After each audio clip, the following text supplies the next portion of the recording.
ഇതിൽ നിങ്ങൾ കാണുന്ന പോലെ 3 നിറങ്ങൾ നൽകിയിട്ടുണ്ട്: മഞ്ഞ, നീല, കറുപ്പ്. ഒന്നാമത്തെ നിറം മഞ്ഞയും, രണ്ടാമത്തെ നിറം നീലയും, മൂന്നാമത്തെ നിറം കറുപ്പും ആണ്. മനസ്സിൽ തോന്നുന്ന ഒരു നിറം നിങ്ങൾ ഇതിൽ നിന്നും തിരഞ്ഞെടുക്കുക. നിങ്ങൾ തിരഞ്ഞെടുക്കുന്ന നിറം അത് നിങ്ങളുടെ പല കാര്യങ്ങളും വെളിപ്പെടുത്തും. നിങ്ങൾ തിരഞ്ഞെടുത്ത നിറം കമന്റ് ചെയ്തതിന് ശേഷം തുടർന്ന് കേൾക്കുക. ഒന്നാമത്തെ നിറം മഞ്ഞ. മഞ്ഞയാണ് നിങ്ങൾ തിരഞ്ഞെടുത്തതെങ്കിൽ അല്പം ഉദാസീനത ഉള്ളവരായിരിക്കും നിങ്ങൾ. സന്തോഷം പൊതുവെ കുറവായിരിക്കും. താങ്കൾ ഏതോ ഒരു ചതിയിൽ പെട്ടു എന്നും അതിൽ നിന്നും ഒരിക്കലും കരകയറാൻ സാധിക്കില്ല എന്നും വിശ്വസിക്കുന്നവർ ആയിരിക്കും ഇക്കൂട്ടർ. എപ്പോഴും ഇവർ ചിന്തകളിൽ ആയിരിക്കും. ഈ നിറം തിരഞ്ഞെടുക്കുന്നവർ എപ്പോഴും ഉത്കണ്ഠയുമായി നടക്കുന്നവർ ആയിരിക്കും.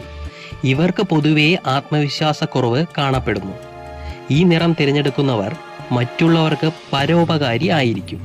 അതുപോലെ മറ്റുള്ളവരുടെ ഇടയിൽ ഇവർക്ക് നല്ല പേരായിരിക്കും.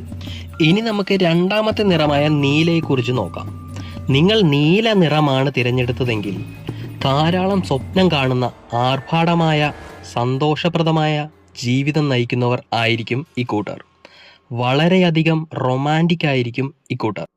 പ്രണയിക്കുമ്പോൾ പങ്കാളിയെ സ്നേഹം കൊണ്ട് വീർപ്പ് മുട്ടിക്കുന്നവർ ആയിരിക്കും ഇവർ. അതുപോലെ ഒരു പ്രണയിനിയെ കിട്ടിയിരുന്നു എങ്കിൽ എന്ന് പലരും ഇവരെ കുറിച്ച് മനസ്സിലെങ്കിലും കരുതിയിട്ടുണ്ടാകും. അതുപോലെ ഇക്കൂട്ടർ നടക്കുവാൻ ചാൻസ് ഇല്ലാത്ത കാര്യങ്ങൾ നടക്കുമെന്ന് വിശ്വസിക്കുകയും അതിനെക്കുറിച്ച് ഒരുപാട് സ്വപ്നങ്ങൾ കാണുകയും മനക്കോട്ട കെട്ടുന്നവരും ആയിരിക്കും. നീല നിറം തിരഞ്ഞെടുത്തവർക്ക് ഭാവനകൾ കൂടുതൽ ആയിരിക്കും. ഇനി മൂന്നാമത്തെ നിറം കറുപ്പ്. കറുപ്പ് നിറം തിരഞ്ഞെടുക്കുന്നവർ വളരെ സെൻസിറ്റീവ് ആയിരിക്കും. പെട്ടെന്ന് ഇവർക്ക് സന്തോഷവും ദുഃഖവും വരുന്നവർ ആയിരിക്കും. അതുപോലെ അവർ പെട്ടെന്ന് ദേഷ്യപ്പെടുന്നവരും ആയിരിക്കും.